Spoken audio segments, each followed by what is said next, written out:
દરિયાકાંઠા છે એ ખૂબ સંવેદનશીલ છે. ત્યાં ઘણા બધા વાઇટલ ઇન્સ્ટોલેશન પણ છે અને આ દરિયાકાંઠા પર ઘણા બધા ગેરકાયદેસર દબાણ છે અને આમાં વધારે ધાર્મિક દબાણ હતા.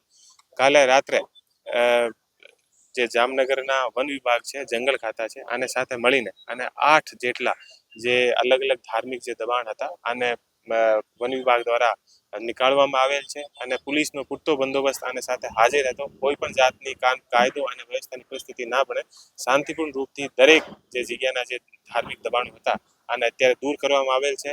એ જે ધાર્મિક દબાણો હતા એ લેન્ડિંગ અને ફિશિંગ પોઈન્ટ પર હતા, જે આપણા દેશની સુરક્ષા માટે પણ ઘણા બધા ઇમ્પોર્ટન્ટ હતા અને ભૂતકાળમાં પણ ઘણી ટાઈમ જે ગેરકાયદેસર કામ કરીને અને લોકો ત્યાં આશ્રય લેતા હતા એ ધાર્મિક દબાણો અત્યારે દૂર કરવામાં આવે છે. સાંજ સમાચાર ફેસબુક પેજને લાઇક કરો, વિડીયો શેર કરો અને વધુ વિગતવાર સમાચાર માટે sanssamachar.net વિઝિટ કરો.